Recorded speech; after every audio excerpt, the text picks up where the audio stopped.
If you value thoughtful, honest conversations about the Orthodox world, subscribe to my Substack, Orthodox Conundrum Commentary. You'll get frequent essays, episode notes, and occasional behind-the-scenes reflections that expand on what you hear on this podcast. It's free to join, and if you choose a paid plan, you directly support independent Jewish media and help keep me producing these conversations. Take 10 seconds right now to search for Orthodox Conundrum Commentary on Substack and hit subscribe, or click on the link in the description of this podcast. Thank you for being part of this community and helping us grow. Now, let's begin today's episode of the Orthodox Conundrum podcast about alcohol abuse and conspicuous consumption in the Orthodox community with Rachel Tuchman and Rabbi Jonathan Muskat.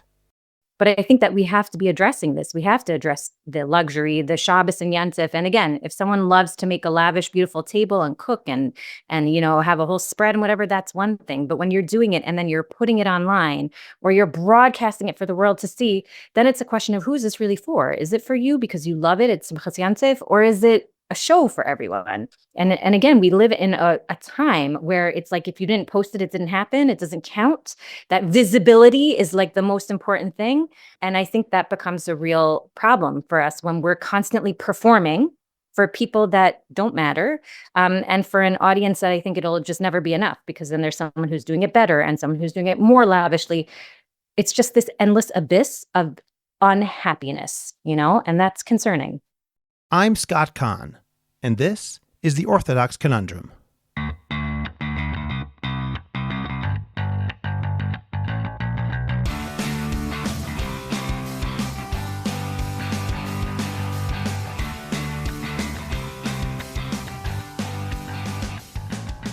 This is the Orthodox Conundrum on JewishCoffeehouse.com. I'm Scott Kahn.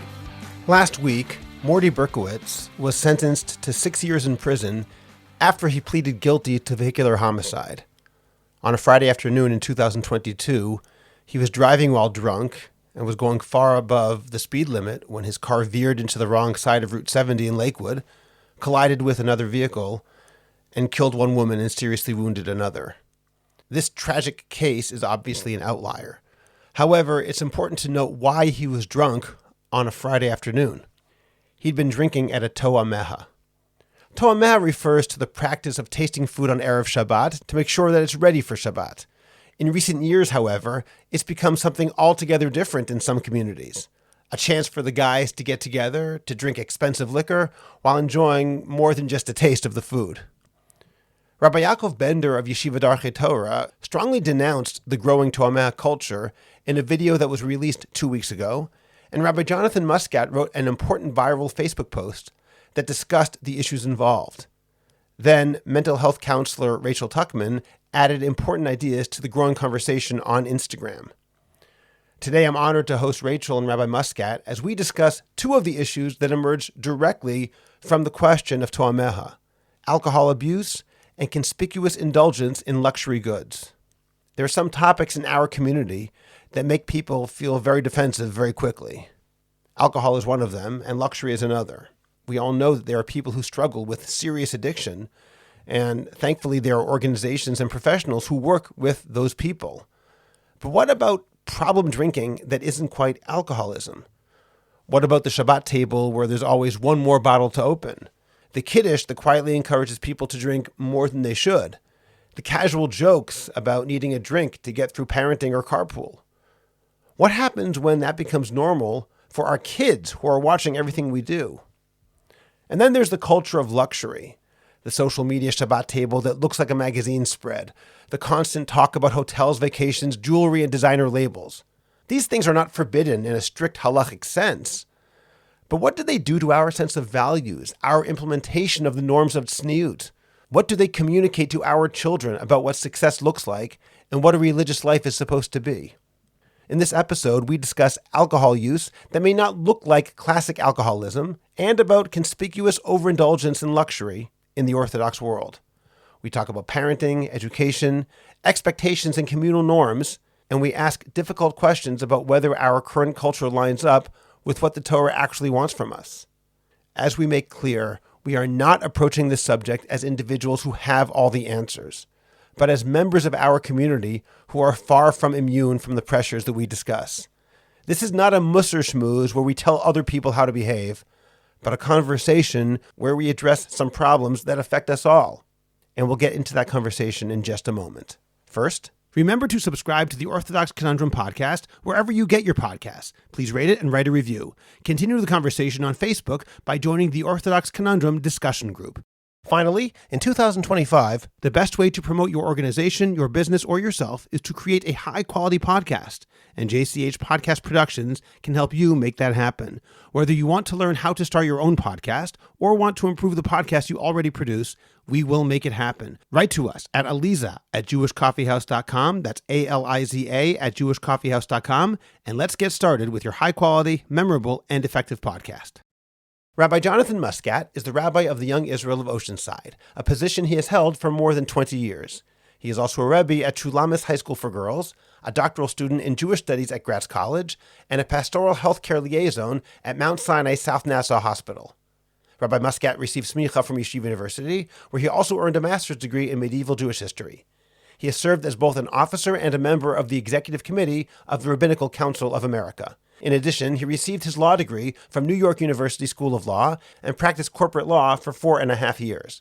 He also writes a weekly blog in the Times of Israel on contemporary Jewish issues. Rachel Tuchman is a licensed mental health counselor with over 15 years of experience.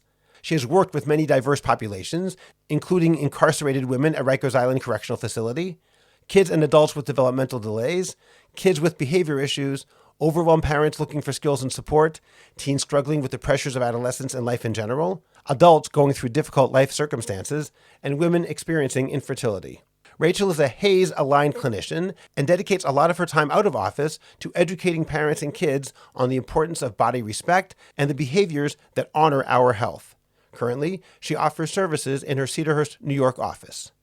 Rabbi Jonathan Muskat and Rachel Tuchman, thank you very much for joining me today on the Orthodox Conundrum podcast. Thank you for having me. Thank you so much. As an opening question, I'd like to discuss with you and understand the genesis of both of your important posts that I saw on Facebook and Instagram. And to do that, I'd like to explain the meaning of this concept of Toameha, which I'd kind of heard of, but now I maybe unfortunately understand better, and why it's a potential problem. So Rachel, let's start with you. What is Toameha?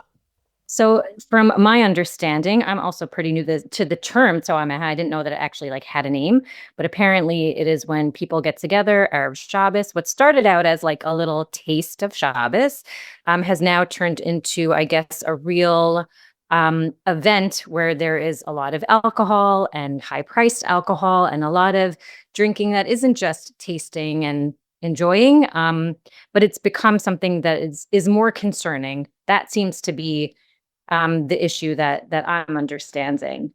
Okay, Rabbi Muskat, in what ways do you see Toameha, which is just the opening salvo, it's not our main topic, but in what ways do you see this as a problem? Right. So first of all, the phrase, I think, Toameha Chaim Zachu, Toameha comes from the phrase Toameha Chaim Zachu, comes from the Musaf prayer, and originally refers to those who observe Shabbos. And though the idea that people who taste Shabbos will merit a long life, I think hundreds of years ago, we find this custom of tasting the Shabbos food on Friday afternoon to make sure that the dishes for Shabbos day were properly seasoned. And Kabbalists compare this to preparing for an important guest. You want everything to be just right. As Rachel mentioned, in some communities today, I think Toameha has taken on a very different meaning. It refers to a Friday afternoon gathering where people taste Shabbos foods. In many instances, become a social event. I think friends gather together before Shabbos to eat, to drink, and often drink alcohol, not to check the seasoning, but to hang out and get in the Shabbos mood. I actually first heard about this a few years ago in another community where it was described as something that the younger members especially wanted. And I think there are several, obvious problems. It can create shalom bias issues if people aren't helping at home. It sends potentially troubling messages to children if parents come home drunk from this Toameha gathering. It's halachically questionable if someone fills up before the Shabbos meal, and often becomes a display of expensive alcohol and fancy food, shifting the focus from preparing for Shabbos to showing off luxury and creating unhealthy social pressure. But actually, I spoke about this a few weeks ago on Shabbos, and I posted my drasha on Facebook, and actually, I focused on a deeper issue. And these gatherings, I think, raise an important question, which is, what is our emotional center of our Judaism? If our strongest Jewish feelings come from kugel, from good Scotch, or from the social scene, if that becomes the heart of what our Judaism feels like, then something essential is missing. I think food and socializing certainly can enhance Shabbos, but they cannot be at its core. So that was the impetus of my post, that Toameha isn't just about drinking. It's a window into how we experience Judaism emotionally and whether we are building our Jewish identity around what is meaningful and lasting. I'd like to push you a little bit more on that, because on some level, one of the realities of Orthodox Jewish life is that we emphasize the action, the deed. We say that feeling religious, feeling spiritual is not nearly enough. The essential part is doing what you have to do. Now, of course, doing something without kavanah is not a good thing. However, if you have a choice of doing it without kavanah and not doing it at all, obviously, you still do it. And on some level, people might say, hey, I get into the Shabbos spirit, whatever that exactly means. So is it really so bad that they're doing something without this tochen, this content? Isn't there an implicit content there? I mean, the truth is, I think for some people, it can be a gateway to connection to Judaism. For some people, this may bring people closer to Judaism. Maybe these people wouldn't have any experience to Shabbos. This is just like, many of us are familiar with NCSY programming. They're not always talking about, observing Shabbos and learning and davening, but there are some gateways to bring people, to connect people to Judaism. So the question is, at the end of the day, what is it leading to, and what is the focus? I think action is very important, but I think kavanah is also critical. In other words, it's not one as opposed to the other. We want to think about, we want to dream about, we want to aspire to have Jewish values, because that really shapes our general claim of reference. I just want to, when I was, I've done some research on the living, living experience of Judaism. There was a Jewish studies scholar, her name was Rachel Gross, and this is what she writes in her book, Beyond the Synagogue. She writes, quote, "Buying a pastrami sandwich from a deli is an ordinary activity, but many American Jews understand the sandwich as a connection to other Jews past and present. It may remind them of other delis where they have eaten, perhaps with their families. They may think sentimentally of how Jews in the past have eaten, imagining that the sandwich links them to their ancestors. The nostalgia inspired by a pastrami sandwich is part of American Jewish religion." Now, the truth is, it can be, and a living Jewish experience is very subjective. But at the end of the day, the question is, what type of experiences will shape us long-term, are authentic, and will lead to continuity? And I think that's really the question that we need to answer, and not just in terms of the tochen, the content, but what does our experience look like? Okay. I think you're raising a very important issue, that question of how authentic are the spiritual or Jewish experiences that we're having. But I want to make sure that our conversation is somewhat linear so we don't go in too many directions at once. So I'm going to now turn to Rachel and ask about these ideas of alcohol, luxury, conspicuous consumption. I'd like to know what you think when you look at the Orthodox community at large. What are some of the ways that you see this cultural shift manifest around more alcohol, around more and more and more? And Rachel, you wrote several articles about these also, so I'm very curious to hear how you see that that's true. Yeah. So I'll tell you, I originally started talking about this. It started back in like the COVID pandemic days, where I noticed there was a big shift, and there's a lot of research that backs this up, in this like idea of this mommy wine culture. And I don't know if people are familiar with that, but basically it frames alcohol as a reward for motherhood, or like a coping mechanism, right? So like, these kids are so crazy, wine o'clock, there's wine in my sippy cup, like that kind of thing. And that really escalated during COVID. And there was actually a spike in women's, in the amount of alcohol that women were drinking. And in general, women are less likely to seek help for alcohol abuse. And there's more stigma around it, meaning it's more acceptable for a guy to check himself into AA, to go to the ER. Women, there's a lot of shame around that. And so I started noticing online, there was a lot, and specifically within the Jewish community, there was a lot more of that, like sitting down at the end of the day after the kids got off Zoom from, this, that, and with a glass of wine and saying like, this is my, medicine. And I noticed that that's a problematic thing. So that started, shifting my attention to alcohol in the Jewish community, how we talk about it, whatever it was. You say that's a problematic thing. Why is that problematic? Is there anything wrong? And I guess you're saying that there is with, we're not talking about getting drunk, but having a glass of wine at the end of the day to make you feel better as a type of reward for getting through the day. Why is that a problem? So I'm not talking about a glass of wine at the end of the day. I'm thinking more about the attitude around it, meaning I'm self-medicating. It's cute or funny to have a glass. And so then what happens there, it gets very slippery because then we start failing to recognize where it becomes problematic. And like I said, then women are less likely to seek help. So what was one glass of wine turns into two, turns into three, turns into every single day. And we're not even talking about the health implications of having a glass of wine every day. Again, the Surgeon General came out not too long ago, I think a year ago, with the health implications of drinking, that it's not as beneficial as we thought. It turns into, like I said, a coping culture. A glass to unwind becomes a lifestyle, an identity, an expectation. This matters, right? And again, these things are mommy wine culture is in the non-Jewish world, but these things trickle into the Jewish world. We are not immune from any of this stuff. So that's where I started noticing it. It goes without saying that the kiddush clubs and the drinking in shuls, this has been issues forever. This was not new. But I was kind of focusing on it from the women's angle. But then, again, I started addressing it more as a bigger issue. You don't have to be an alcoholic to have a problem with alcohol. Alcohol is the only drug that we have to justify not using. I started talking about that more, and I started getting more and more messages from people through my social media, through my email, in my practice, about how alcohol was really a problem in their lives. And so I realized that, like, as a mental health professional in the Jewish community, this is something I need to be talking about, writing about. I think it all ties into then the other things that I was noticing is our baseline of what luxury is in our community. And I'm going to speak, specifically about where I live, even though this is everywhere. And the 5 towns gets a bad rap, but this is really all over. It's not just the 5 towns. It's in every community, even the small ones.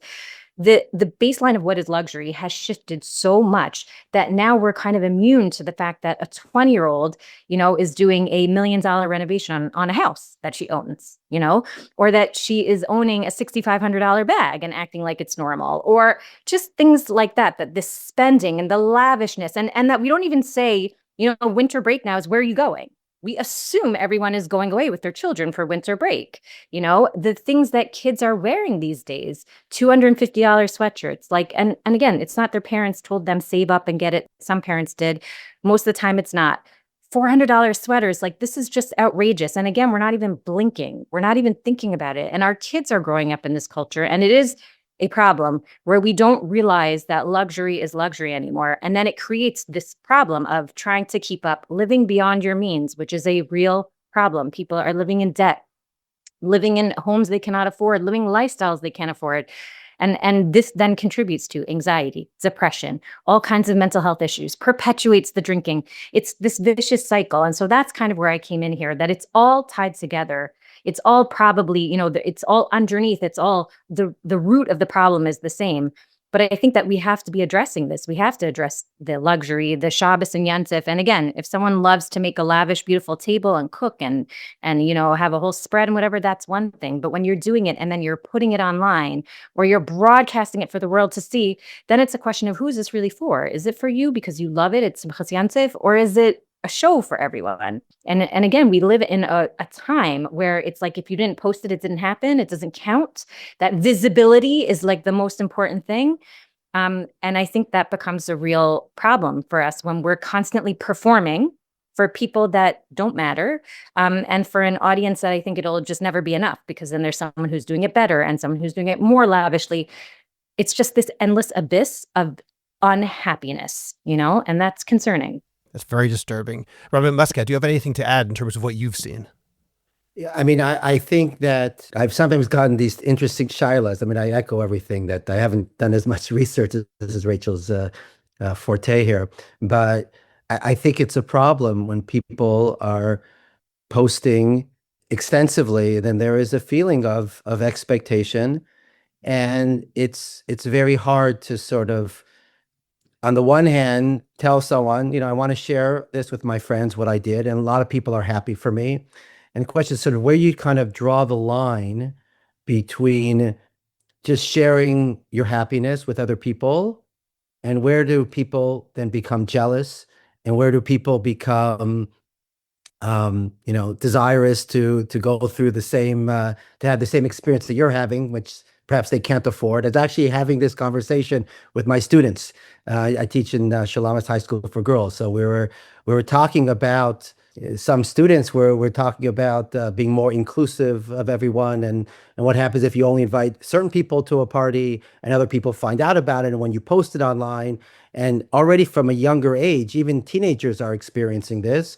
And I think that this is something that really needs to be addressed on the high school level, but even and the adults, I think, are modeling either good or not such good behavior in terms of wanting to show off what they have versus having a little bit of tzniut, not in terms of dress. I'm saying tzniut in terms of being a little more modest. I have to tell you, on a personal level, I struggle with this issue as well. For the most part, for the most part, on my Facebook posts, someone told me years ago that if you want, you should post your Torah on social media. So that's what people are doing. So I decided to do that. And then the question was, do I post if I go on a family trip? Do I post that? Do I not post that? And are you creating jealousy for people? Are you not? So where you draw the line, and I struggle with that tremendously. On the one hand, maybe people want to see that the rabbi is a human being and he actually does things other than, give shiurim, and it kind of humanizes the rabbi. Versus, I see a lot of posts and people get very jealous, and so I struggle with this issue as well. And I think it's very hard for people to know where the exact line is. I think that's the problem, because it's such a gray area. Well, I'd actually add to that, if it's possible, that because it's so hard to know where the line is, people use that as an excuse to pretend there is no line. Yeah. And it's worth invoking Potter Stewart, who said, "I know it when I see it," which means we don't always know where the line is, but that doesn't mean a line doesn't exist. For the sake of organization, I just want to tell you and our listeners the direction I'd like to go today, because we're talking about two related issues: alcohol consumption along with conspicuous luxury and consumption. First, let's talk about alcohol, and then we'll move from there into conspicuous consumption. Before we move into that official discussion, I'd like to ask one final question to both of you. Either of you can take this. Do you think that some people listening right now might roll their eyes and they might say, okay, the things you're talking about here make you sound like a nag, make you sound like a scold, because we're not talking about people who are doing anything terrible. We're just talking about posting on social media. We're talking about buying an expensive bag. We're talking about having a l'chaim before Shabbos. You guys are just scolds who are trying to take away our fun. And what we're talking about here is not one of the Jewish community's really big problems. Now, full disclosure, I strongly disagree with that attitude, but I'd like to hear how you each would respond to that. Rachel? So I would say, I've heard that before, by the way, even from, people that I socialize with. We're not judging individuals. We're not, saying, we're not exaggerating. We're just saying, or I'm saying, I'm noticing a pattern that is shaping mental health. It's shaping people's finances and kids' well-being. We can't deny this. We can't deny that there is a shift. And I think that, when they say, oh, everyone drinks a little, you're exaggerating. Again, we see that Jewish teens are drinking earlier and binge drinking to a dangerous level, double the national average. And again, it's because of exposure, meaning, the study that I looked at, it was looking at Muslim youth, Mormon youth, and Jewish kids. And again, because Muslim and Mormon youth have more rules around alcohol, and Judaism, it's very much a part of our culture, which we're not saying it shouldn't be, but there definitely needs to be more boundaries and awareness around it. There's that early exposure, and we cannot deny that early exposure is affecting our kids. We're seeing it. We're seeing a lot more hospitalizations from young kids. We're seeing risky behavior, car accidents, all kinds of injuries, drugs. It is a gateway, and we have to think about our kids' brains that are not fully formed, and they don't have the ability to make good decisions because, again, by nature, they're impulsive. And this is another thing. A lot of people will say, but that kid doesn't have issues. That kid's not traumatized. Even the good kids are very vulnerable to this because, again, we're talking about not a traumatized kid. We're talking about a not fully formed brain that can't make good decisions. And so when you put something in front of them and they see all the adults around them enjoying, maybe in an adult way, they can't do the same. They don't have the ability to set those limits and make responsible decisions. So I think that not every, cup that we pour and all kiddushim are problems, but we do have to acknowledge that there are many that are a problem. And I think by denying it or by saying, "Oh, you're making a big deal out of nothing," that's burying your head in the sands, And like I said, I don't think I'm making a big deal out of nothing. I'm just saying there's a pattern I'm noticing. There's a shift I'm noticing. We have to talk about it. And I think that that's important. And if I could just add one point to that, Rachel, I read a book called Late Bloomers, which was an excellent book. And in that book, it argues that we have made a mistake as a society by classifying children as being under 18. Even though in some ways that's true, when you speak about impulsivity, we're talking about brain development in the prefrontal cortex, which takes longer in many people to grow until perhaps the age of 25 or so. And in that sense, looking at young 20s and saying, "Oh, they're adults," for this issue, it's simply not true because their brain does not understand consequences. Right. You can't teach moderation to a brain that cannot moderate, and that's why I think that when kids are around, there should be no alcohol around. Like it really has to be, and we can talk about this a little bit more. People think, well, if I supervise drinking, it's more responsible. But again, we know there's greater risk with that because kids do not know how to do this. And because they're more susceptible to engaging in risky behavior, we really have to get these things out of the way and have a conversation, meaning there's no alcohol in the house. I'm going to talk to you about it because I know your friends might have access because your friends are going to do it. Let's talk about why alcohol is not safe for you and why we don't think kids should be drinking. And you might see adults drinking, but it's kind of the same conversation of like, well, why can my 17-year-old brother drive and me, 11 years old, I can't drive? Because there's an age where we think someone is responsible enough to handle these kinds of things. So you're not old enough to be drinking. It's not safe. So again, there needs to be discussions around these things. And I think that that's part of the larger picture here. We can't just say no drinking and no alcohol. We also have to explain to our kids why it's not safe, why we're choosing that, and then model responsible behavior ourselves. So we'll get to that in a moment. But first, I want to hear Rabbi Muskat, how he would answer that claim that you guys are being scolds. So first of all, I think just what compounds the problem, I think, in general, we live in an upper middle class environment. Where there's consumerism, luxury, food culture, American drinking culture, and they seep into our Jewish life. And what makes it very complicated is because we view it as a mitzvah. There's so many mitzvahs associated with alcohol. So this becomes the emotional texture of our Shabbos and Yom Tov. And I think that's a danger when these experiences become the center of how we feel Jewish. And again, I don't know, I haven't done as much research to know the full extent of how bad things are getting. What I do care about, and this is what I try to speak about, maybe this is, you can look at it from like Sor Meirah, and that's certainly one approach important. I think additionally, and this is what I speak about, is how we can make sure that our lived religion is aspirational, that the emotional core of our Judaism comes from inspiring Torah, elevating tefillah, and from character shaping chesed. So when you talk about, well, everything else going on in the world, why are you focusing on this? History shows that Jews survive, external threats, anti-Semitism. We are internally strong. And the key is that when our inner culture is rich, meaningful, and value-driven, and this is achieved by the small things we do every week, the tone of our Shabbos table, the way we speak with each other, what we celebrate, what we model for our kids, these small things form the foundation of our Jewish resilience. So it could be the world's on fire and we should be paying attention to everything else that's going on. But I think tending to our inner culture, our lived Judaism, it's not a distraction. It's actually part of how we stay grounded, healthy, and spiritually whole. And that's why I care very much about this conversation, not because of the Scotch or the Kugel, but because of who we are becoming. Yeah, I think also just, even like I was focusing on the alcohol piece, but even the luxury piece, I don't have a problem with people enjoying nice things. Go on a vacation with your family, build that house, do that, have that bag or do that thing. But I think it's, again, when it becomes an expectation and a pressure and everyone feels like they have to be doing it, it's no longer just the wealthy people that have 1,200 people at their wedding. Now, Rachel Tuchman in Woodmere thinks that she has to do the same thing. People feel like they have to live beyond their means because there's a bar being set that everyone feels they have to reach. And so it's no longer, like we talk about this also just in terms of celebrity. It used to be that, it was, you saw whoever on the cover of a magazine and you're like, I know I'm never going to live like that person or look like that person. So we never felt the pressure to, be like whichever, celebrity or model we thought was cool growing up. Now it's the person down the block from you. It's the guy around the corner from you.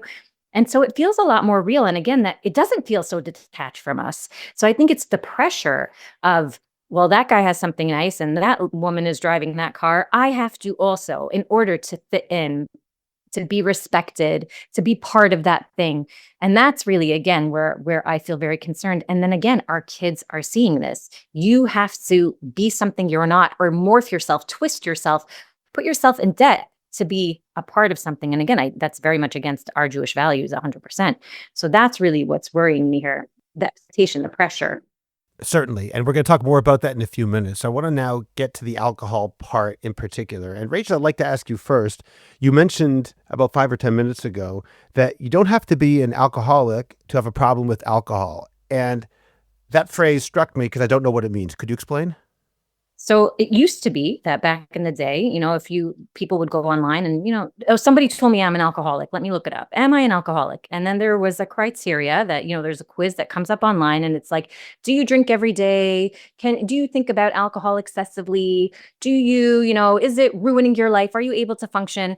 And you're like, no, I don't think about it every day. I drink only on Shabbos. Like, yeah, okay. Then I'm like, I can't wake up and maybe my wife's a little bit mad at me, but she gets over it and it's fine. And like one time I passed out on the grass in front of the house, but I don't do during the week. I keep a job. I'm very successful. I'm not an alcoholic.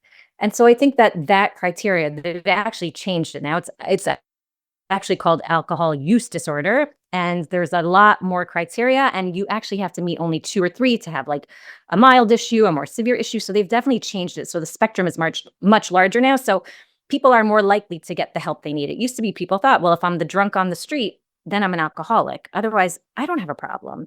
And I think that's part of the issue. And that's why I'm glad the criteria has changed, because now it is a lot broader and it does allow people to start evaluating, is alcohol making my life better? Not even is it causing issues? Is it making my life better? And so I think that people, again, think, well, I don't drink every day. It's only on Shabbos. And like, yeah, I get a little drunk, but it's fine.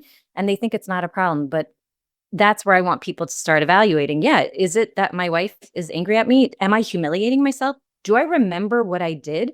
Let's say, again, maybe I don't always drink, but when I go on vacation, I drink. And then I send texts to people and I don't even know what I did. So I have to go back and look at the text like, shoot, did I text my boss? Did I send a picture to someone? What did I do?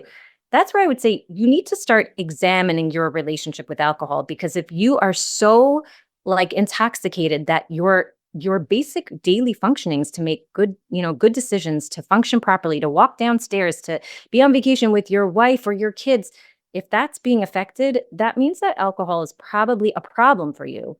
Doesn't mean you have to check yourself into rehab, but it's always good to be looking at that. And so that's, and again, whenever I share that, when I write about that, people are always like, wow, I really never thought about it that way. You're right. Like maybe I'm not an alcoholic, but I do have a problem. And I think that's kind of even the downside of calling someone an alcoholic. We're missing a huge spectrum of people that really still need to get help for this issue, Okay, that's a really important point, and I appreciate that. Let's move it down to people who are not alcoholics and also don't have a problem with alcohol, but they do drink in front of their kids. And a lot of parents might say something like, I'd rather my kids drink at home with us, or I'd rather give my kid a l'chaim at the Shabbos table and I pour because it will only be one. Thereby, I teach moderation. And you have called this the myth of safe supervision. And you have quoted research saying that this can actually increase the risk of alcohol abuse.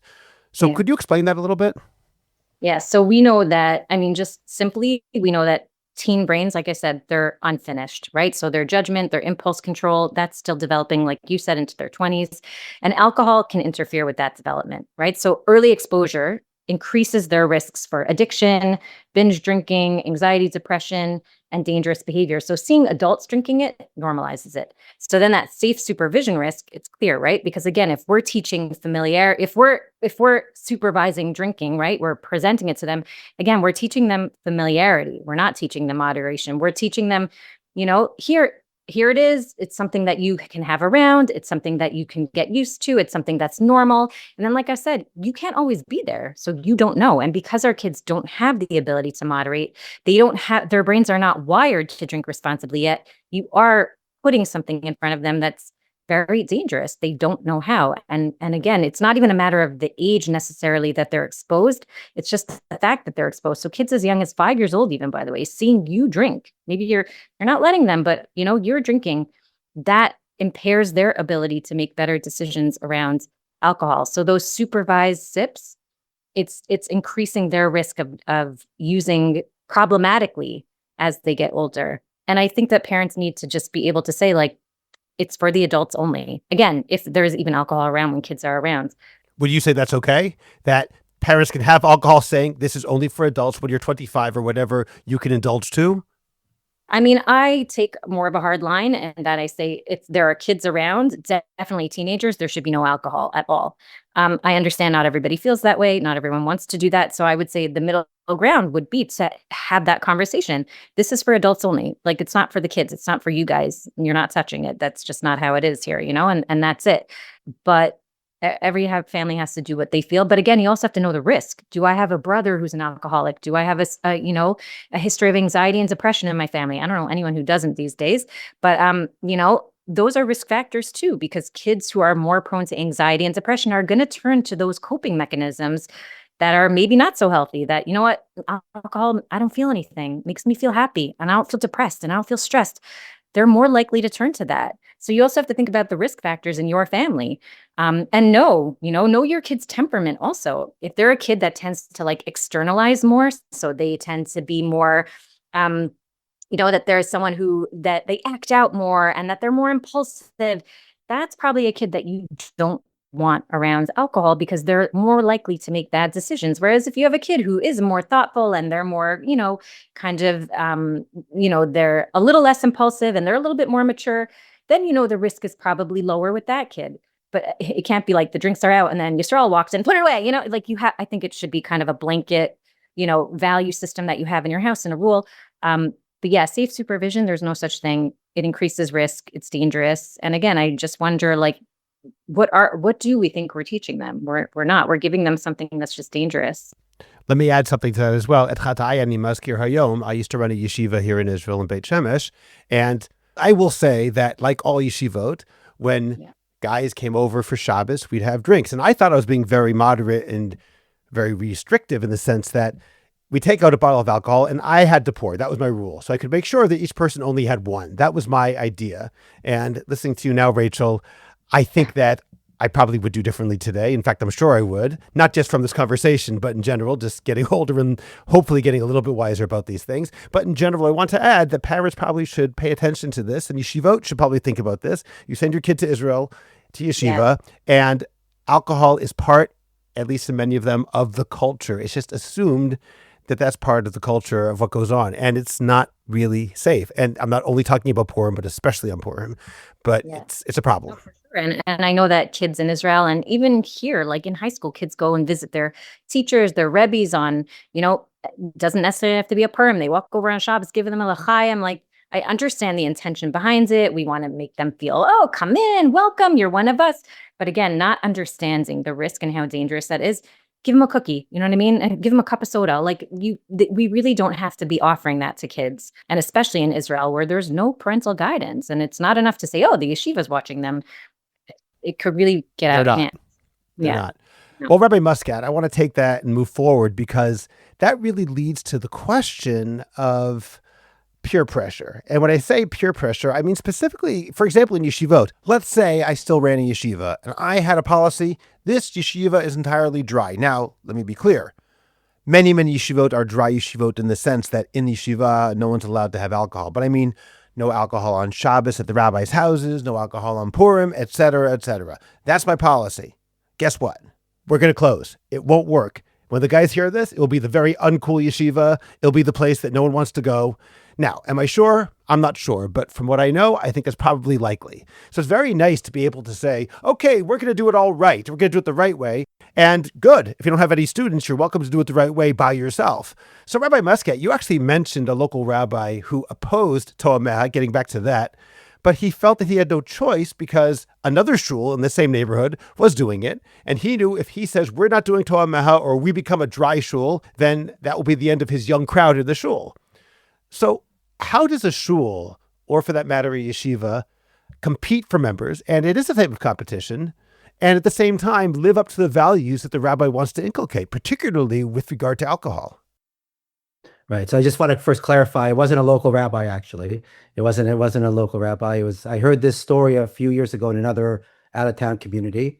And the rabbi personally disliked the Toameha practice, but I think he felt pressure to host one because the shul down the block was doing it. He didn't want to lose the younger crowd. I don't know the details of how much alcohol was there, the kind of alcohol that Rabbi Bender spoke about in his post that about bottles of $5,000 or $10,000. I don't know the nature of the Toameha, which I think the gathering, which I think is actually an important point. I think that what the story sort of told me that it reflects something very real about rabbinic leadership today, that rabbis are trying to create entry points for people who feel disconnected from shul or from Judaism. And I think I mentioned this a few minutes ago. Like, not every program is ideal in its purest form, but sometimes a social or recreational gathering becomes a gateway to real engagement. It's not unlike the NCSY model, where you can have a fun event. It can open up the door to meaningful Jewish growth. And so I don't like to automatically criticize a rabbi for hosting something that he doesn't love.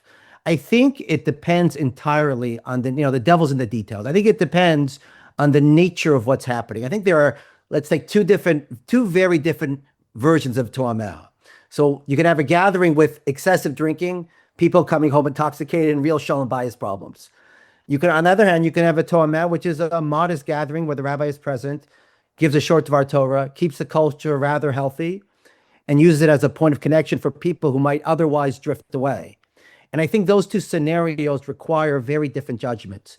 And I think the same is true of kiddush clubs, or historically, even though it's not the topic, shuls keeping their parking lots open on Shabbos.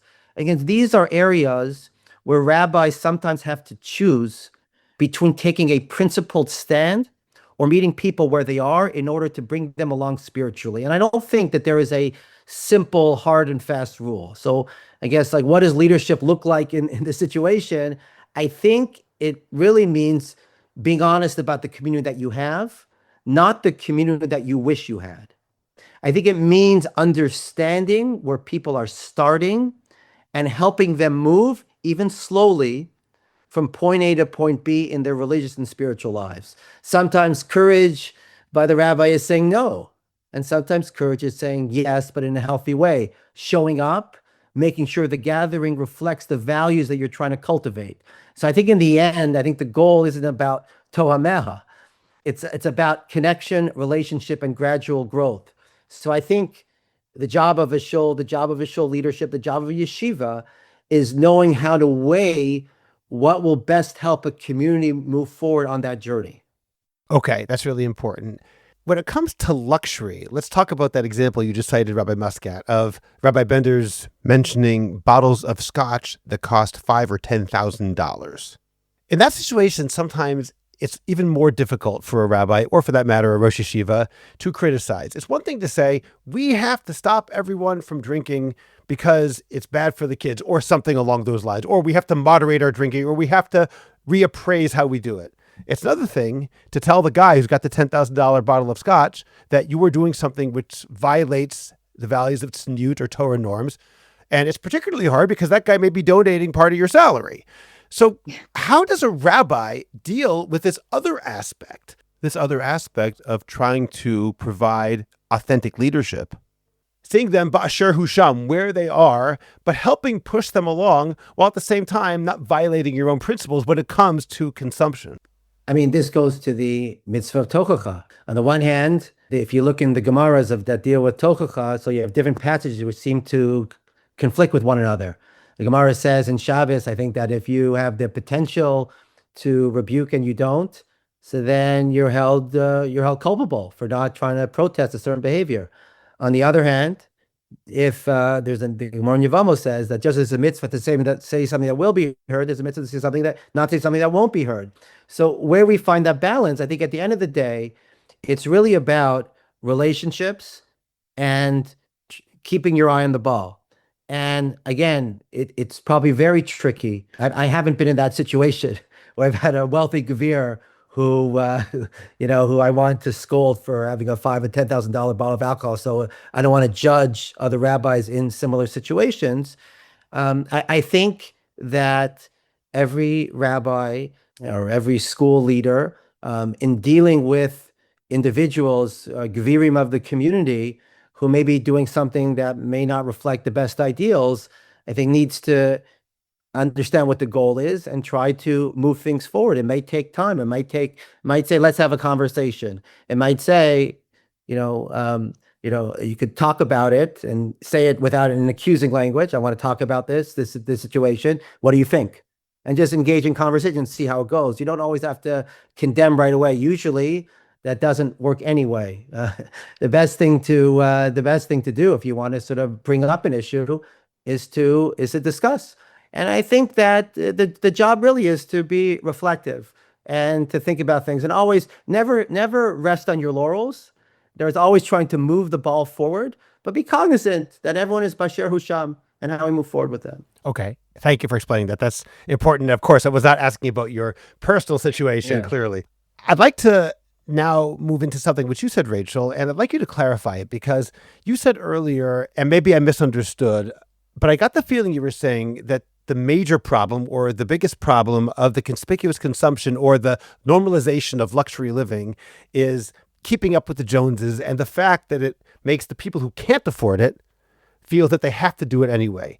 And while I agree that that's a real problem, I would like to counter, and you might agree with me, and that's what I'm asking, that even for the people who can be the Joneses and who can afford this, they are ignoring authentic values by being conspicuous in that way. Not only because of what it does to everybody else, but even if we could factor that out, even if that weren't the issue, if it weren't just about showing off to other people and making them want to do the same thing, being not sanua in the way that we spend money is inherently a problem. And I think that the problem is so serious in the sense that it's not that we have decided that we don't really care about that value. At this point, I think that large sectors of the Orthodox community, it doesn't even occur to them that the value exists in the first place. When they go to a Pesach program that costs hundreds of thousands of dollars, or buy shoes that cost thousands and thousands of dollars, or wear a $5,000 sweater, they don't think they're doing something wrong, but hey, I've got a Yetzer Hara. It doesn't even occur to them that they're doing it because of the Yetzer Hara. Do you agree with me or do you disagree with me? So this is kind of where it gets touchy, because I never want to tell anyone how to spend their money. I understand some people have, and this is how they enjoy life. And, maybe I guess we have to ask, like, where's the line of like, how do I always have to be worried that someone's looking and that they're jealous and like, I can't just live my life? I can't take my family to a Pesach program because, that guy down the street is going to be jealous. I can't buy that nice car because I happen to like cars because someone's going to be jealous. So we kind of have to ask, like, where is the line of like when people are allowed to enjoy the money that they have and, assuming that they give back in the community and do nice things and that they're, a person that has good values. They just happen to also, enjoy some consumerism. And then where's the line of, like, this is excessive and it's disgusting and it, like, what's the point of this? I feel like it's kind of like on an individual basis that we have to talk about these things. I say in general, it's always good for people to just reflect. Who is this for? Like I said earlier, who is this for? Is this necessary? What am I teaching my kids? Can they have nice things? Can a parent buy a house for their kid? Like, who am I to say? But again, it's less about, did you buy the house for your child? And like, what is the attitude behind it? What does your child think about that? Do they understand that that's a privilege and a gift? Are they tsanua about it? Are they acting, posting it all over the place and acting like, they come from a rich, mommy and daddy? I just feel like there's an attitude that we have to give our kids and even ourselves, where you can have, and you can even have some things that are lavish and whatever, but you can still be tsanua and modest. And, you know, so I think it's more even just of an attitude when you interact with a person. And I do think sometimes we judge. We'll see someone in the fancy car with the fancy house and we're like, oh, that guy. And then we talk to them and we're like, oh, so down to earth and he's so nice and he's so sweet and humble. So that's where I feel like it gets hard to say who can have what and are we excessive? Again, I always encourage reflection. Can we do things on a smaller scale? Thinking about the effect of, you know, what that does to the community. And I do think that there is a responsibility. You know, this is something I've heard when I address it, let's say online. A lot of like social media influencers will get kind of defensive, right? Like, oh, you're ruining my business. And, you know, everybody can do what they want. But when your job title is literally influencer, you can't pick and choose when they should listen to you and be influenced by you and then when they shouldn't, you know? So I think it's everyone's responsibility to say, what precedent am I setting here? If I am someone who has money and influence in a community, chances are I am going to be setting a bar that people are going to want to look to. They want to be like me. They want to be respected like me. They want to be in my circles.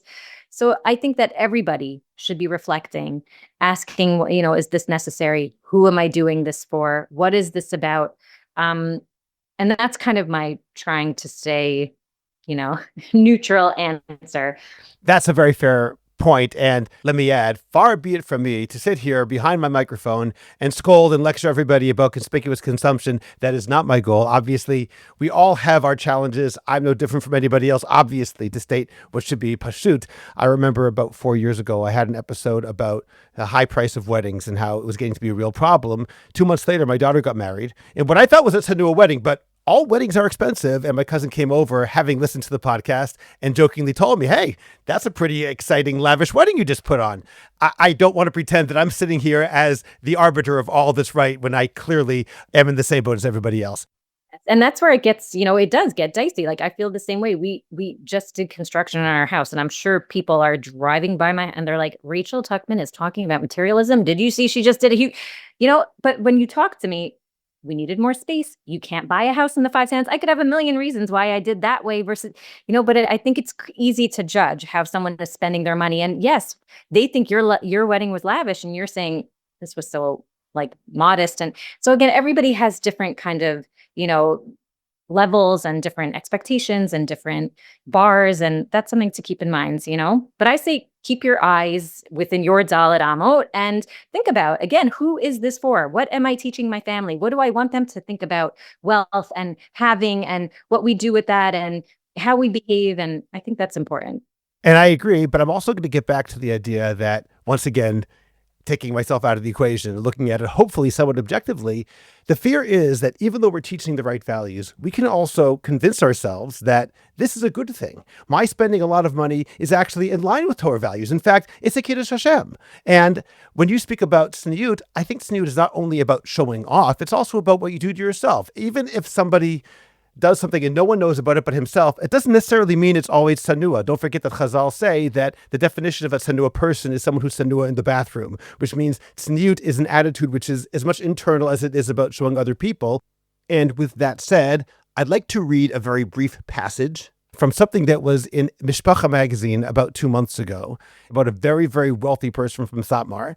I'll just read a couple paragraphs here, and then Rabbi Muskat, I'd like to hear your take on this. In recent years, he's avoided commercial flights, even in business class. He travels in a private jet.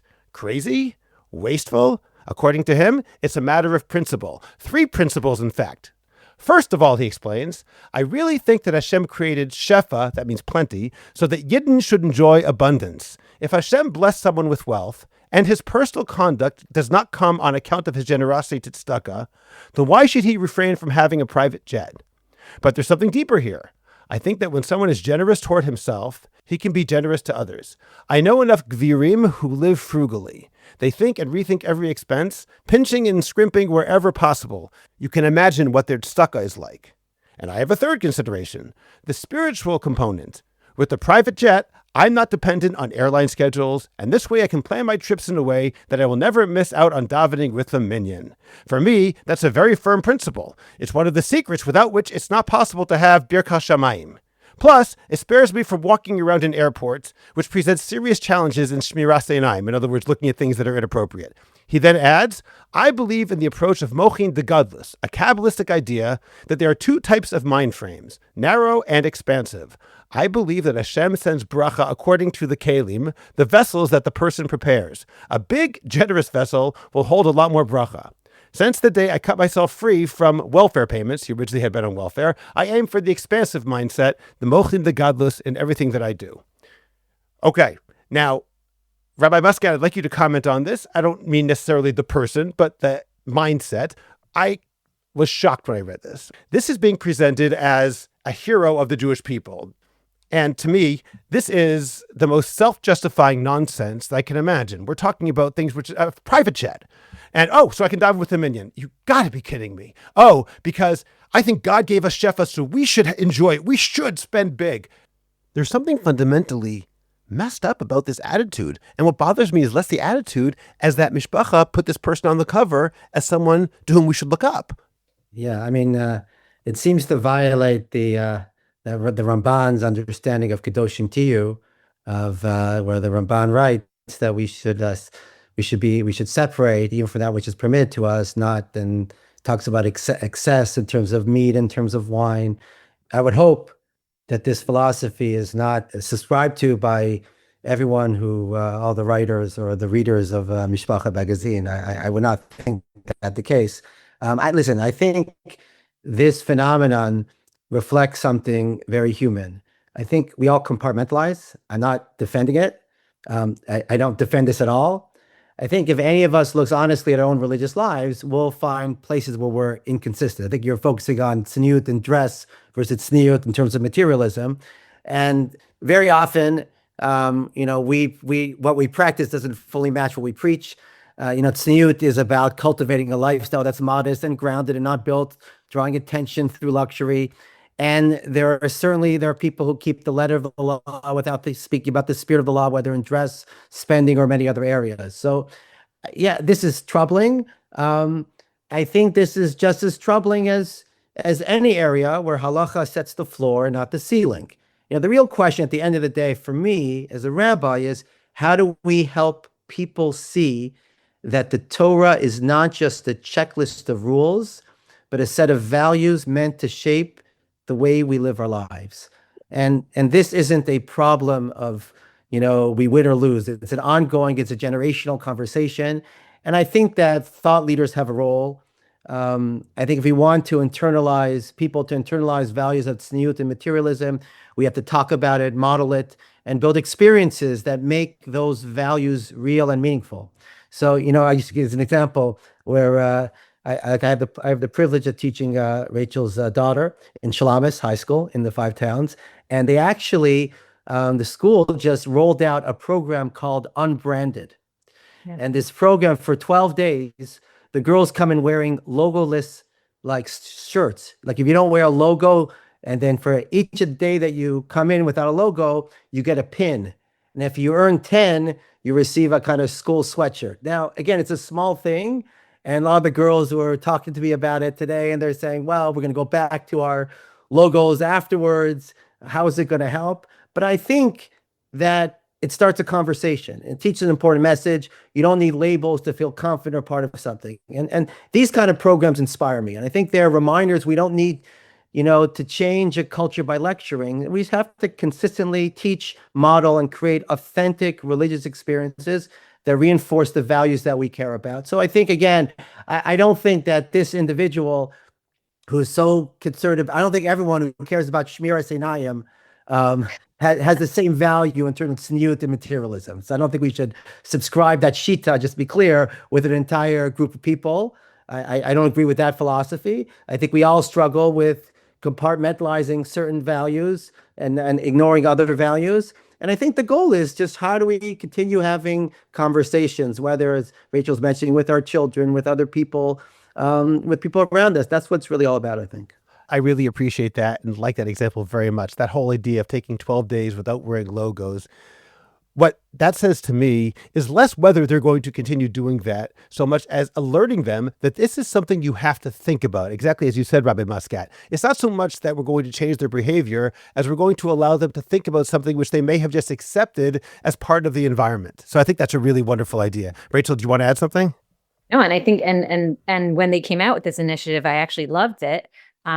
Because yes, it makes the girls, like I said, half of the problem is these girls aren't even thinking, not these girls particularly, but again, it's cultural, it's everywhere. They're not thinking about the fact that they're putting on a $150 sweatshirt, that it has those 3 letters or that, logo. They're not thinking about it. And here there's a mindfulness. When I wake up in the morning and I choose what I'm wearing, I'm thinking about it. I'm looking at it. I'm purposely choosing something that does not have a logo. And again, I appreciate, even if it's just for 12 days, that these girls walk into the building and there's none of that social pressure of belonging in that category of the girl that gets to wear that sweatshirt or can't wear that sweatshirt, or their parents won't get them that sweatshirt, or they can't afford the sweatshirt. Everybody is even. It's all the same. And I think, by the way, for schools that are trying to get rid of social media and don't want girls on their phones and don't want boys on their phones, this is actually very much in line with that, because just like we understand the harms of social media, that keeping up the pressure, the social pressure, the same thing with branding. It's another form of social pressure that these kids feel. And, it's not enough for a school to say, well, then just don't buy it for them. Yeah, but if the girls come into the building or the boys come into the building with this, Psycho Bunny polo shirt that's $150, he's not coming in with his Old Navy polo shirt and feeling cool. It feels terrible for them. So I love that the school is taking initiative, asking the girls, just stop and think, let's have a break from it all. I think maybe some girls will, continue with it. Who knows? Or again, maybe it just, like I said, it just creates an awareness of what it means not to come in like that, even to think about how you feel not dressing in that stuff. And so I hope that the conversation with them continues, that they talk about what was that like for you guys, and, what do you think it was like for other people, and how do you feel about, do you feel the pressure to keep up to wear that sweatshirt or that shirt? I hope that it goes beyond just the 12 days. Because it's important, and I think that, again, some of our kids are just walking blindly through life, not thinking about these things. And I love that they're putting it on their radar. Yeah. And that leads us to some of the more positive aspects of what we're talking about today. Maybe solutions is too grand a term, but some ways of approaching it that maybe we can do something instead of just complaining. And this is one example of something that can be done. And Rachel, in some of your research, or some of the research that you cited, you mentioned that the Jewish community has many strengths as well as this problem with alcohol and conspicuous consumption. We have very strong families. We have strong school connection. We have extremely good communal engagement. We have a strong sense of identity. So I'll ask both of you, what are some of the things that we can do using the strengths that our community has in order to try and send more positive, more appropriate, more values-based messages to our kids and to the community at large? I think what's amazing is after, I don't know if people are familiar with him. I think a lot of people are, but Jonathan Haidt, he came out with this book, The Anxious Generation. And after he was talking about the impact of phones and social media on kids, he actually says this himself. The Jewish schools were the first to get phones completely out of the buildings, like that kids were not using them during the day, that like they all banded together and that was it. No phones during the day. We're putting them in these phone lockers. You're not bringing them. You can't touch them. So I think that our community, like you were saying, we have the ability, when we make a decision that we want a change, we have the ability to implement it. We have strong schools, strong shuls, strong community. We just have to get everybody on board. And I think here, again, this is where it gets touchy, is there needs to be more conversation about everybody getting on the same boat here. And I know from conversations, I know from the responses I get when I write and when I speak about these things, everybody is in the same boat, but people are scared to make that first move. I don't want to be the one that, doesn't do that fancy thing, or doesn't, tells my kid not to do that, or stop serving alcohol, at the Shabbos afternoon kiddush.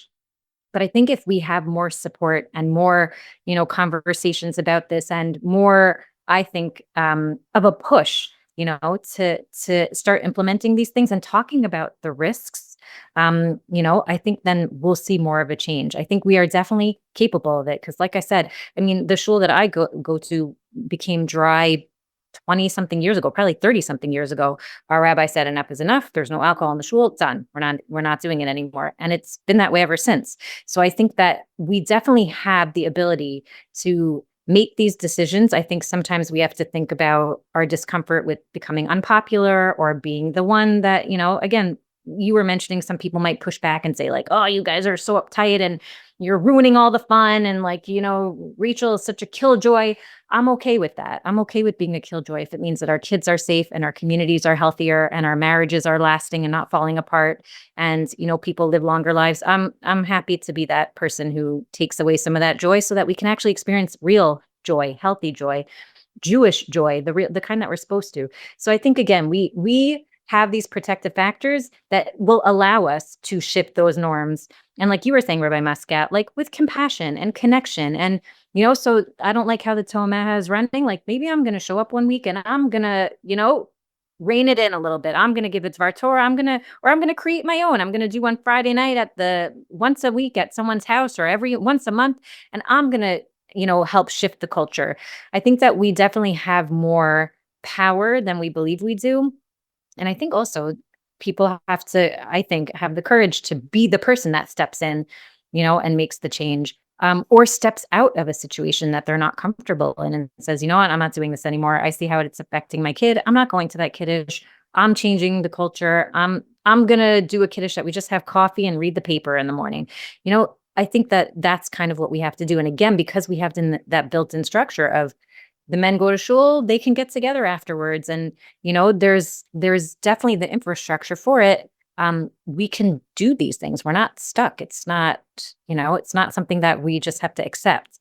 So I think leaning into that, and again, more conversations, without judgment, with compassion, and being proactive. And even if, the kids say, oh, this is so dumb, 12 days. Yeah, but it's still 12 days, So I think that that's kind of what we have to keep doing. Saying every little bit of change, every positive interaction, every kiddush we have without the alcohol, every bar mitzvah that we say, no serving alcohol at a bar or bat mitzvah. What are we doing? There's 12-year-old kids here, there's 13-year-old kids here. We don't need to do it.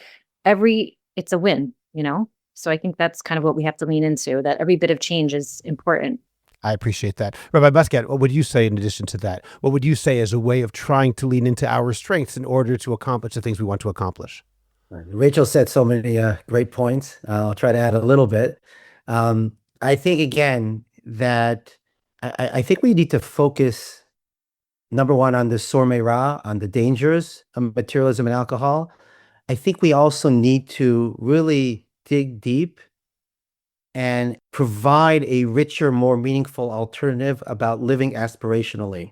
I once spoke about the Rambam at the end of Hilchot Saras, where he talks about why do people speak Lashon Hara.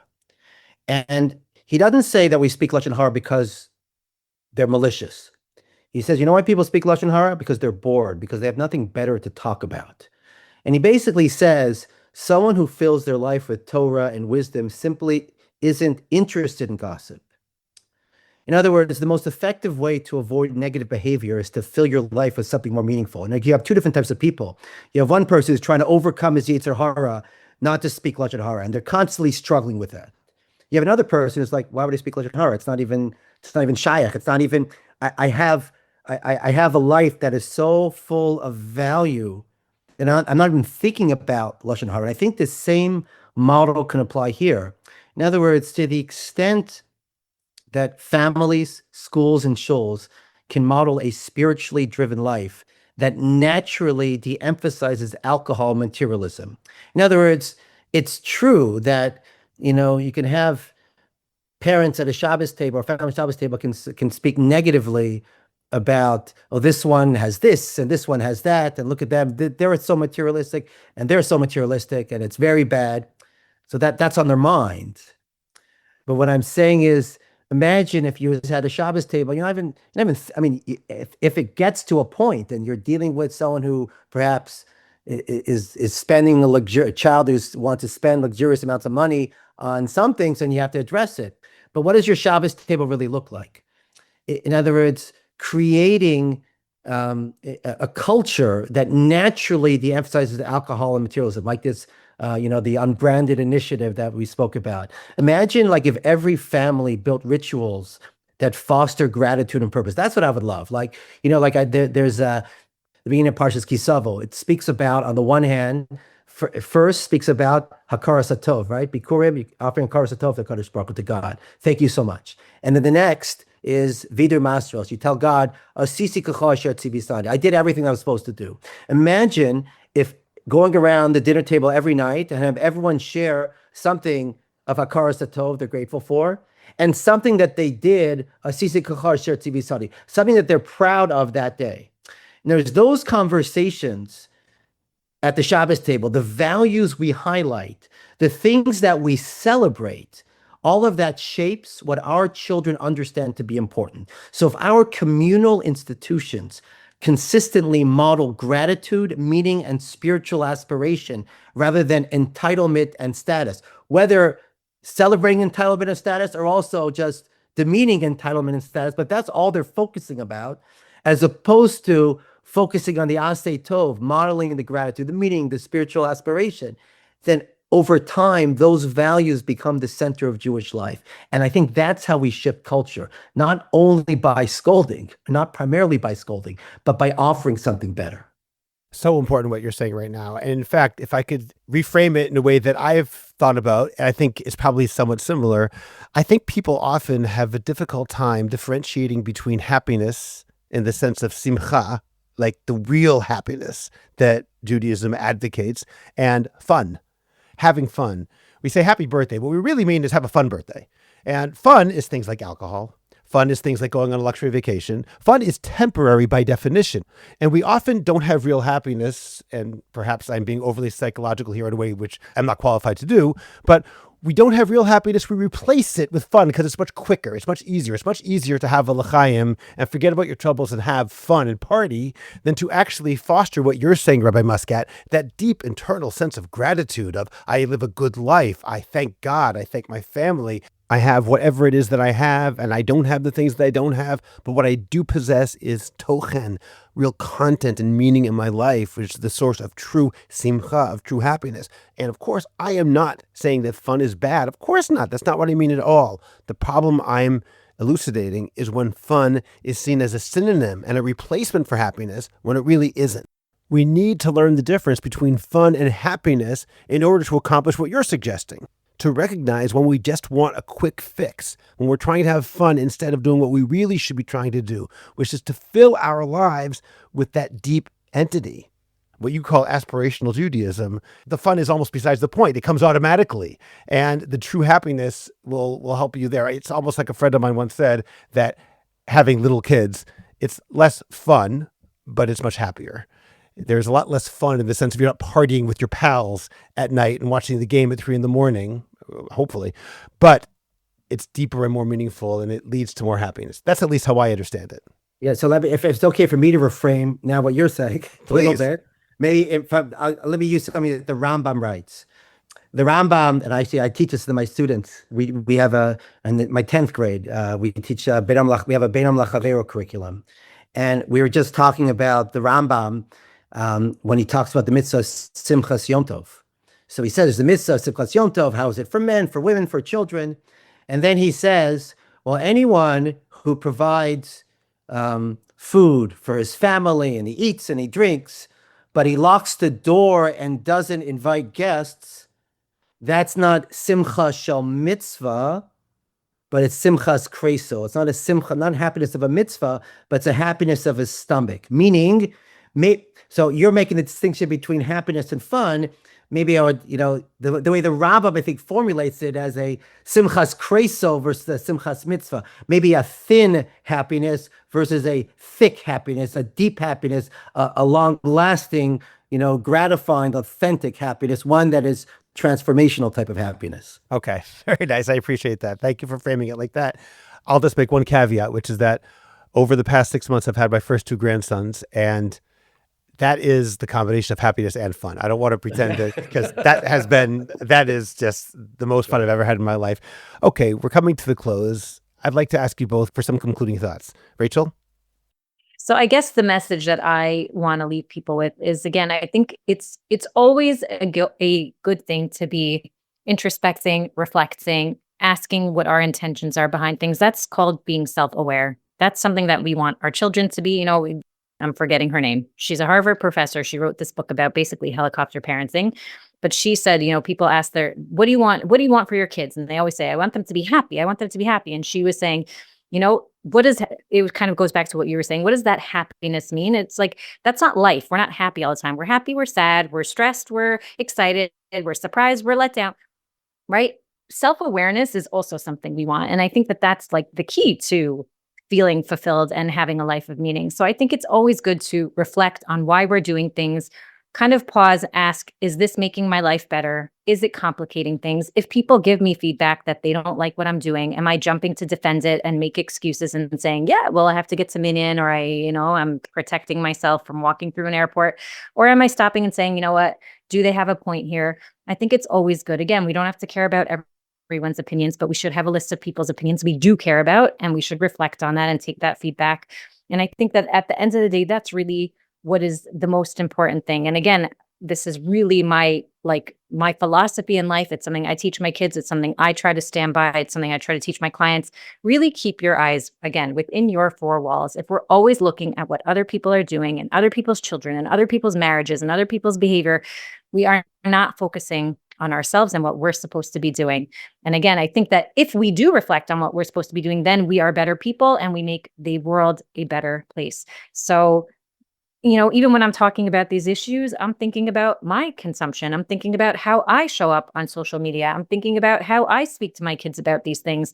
I'm thinking about, the alcohol discussions I have in my home and how I talk to my kids about these things.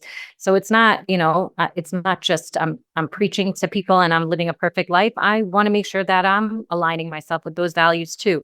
So I think that if anything, I just hope people take from this that they will start looking inwards and questioning, who am I doing this for? How is this good for me, for my family? Does this align with who I want to be as a Torah Jew, as a committed Jew? And if that's all they take from this, then I'm happy with what this conversation did. Okay, thank you so much for that. What you're describing in my own mind is really the true meaning of anava, humility, which I think is more than anything else. Look at your own paper. It's about you and what you're doing. We think of humility as I'm nothing. And yes, compared to God, we're nothing. And that's why it's like that. But Moshe Rabbeinu, the most humble person who ever lived, had the audacity to break the tablets. How could he do such a thing if he were truly nothing? Because he looked at his own paper. That's at least how I understand that. And I appreciate that idea that you're presenting right now. Rabbi Muskat? Yeah, so first of all, Scott and Rachel, I want to thank you for the opportunity for me to reflect on these very important issues, and I learned a lot from this conversation. And I think I would say the most practical guidance, I think, for parents, I think begins with the same principle that I mentioned earlier, aseh tov. Again, that's my role as a rabbi. I'm not a therapist. For me, it's aseh tov. Fill your home with meaningful conversations, values-driven rituals, so that alcohol and luxury by default are not the center of the family's culture. Kids absorb at the end of the day what we truly care about from what we talk at the Shabbos table, what we celebrate, and what we model. I think if our home is filled with purpose, gratitude, and connection, that naturally pushes back against unhealthy attitudes about alcohol and spending. That's something that every single individual can do. I think a hard piece, I just want to make this final point, is very often we as parents struggle ourselves. Sometimes maybe some parents are using, as mentioned, alcohol to unwind, or sometimes they may overspend. And I think that it's important that parents need to be at times appropriately vulnerable. That obviously to tell our children, again, in age appropriate ways, if we're struggling, that we're working on this too. Again, kids don't need perfect parents. Kids need parents who are trying. I think when a child sees a parent acknowledge this is something that I struggle with and I'm working on being healthier, I think that models integrity, growth, and humility, and it gives kids the permission to be honest about their own challenges. So you just keep on doing these things and keep on the conversations, and hopefully we'll move the process forward to a more values-driven, aspirational lives for all of us step by step. What you've both said today has been so inspiring for me personally. And to echo what you both just said, I think it was Rav Chaim Brisker, but I don't know for sure. There's a story that once he got up on Shabbos Shuvah, when the rabbi is traditionally supposed to give a drasha, a speech, which tells everybody how they have to improve. And the rabbi mused out loud in front of the congregation, well, I'm supposed to give Musar today. I'm supposed to tell everybody here how they should improve. The problem is no one needs to improve more than I do. So I really should just talk to myself. But if I talk to myself, everybody's going to think I'm crazy. So I guess what I'll do is I'll talk to myself, but the format will be in the form of a speech to everybody else. So it looks like I'm speaking to everybody else, even though I'm actually speaking to myself. And certainly we're not comparing ourselves to Chaim Brisker, but I think on some level, that's the attitude that we have here today, not trying to tell everybody in an uptight way of how they should get better, but talking to our entire community, including ourselves, definitely including ourselves, of the values that we ourselves want to try and improve.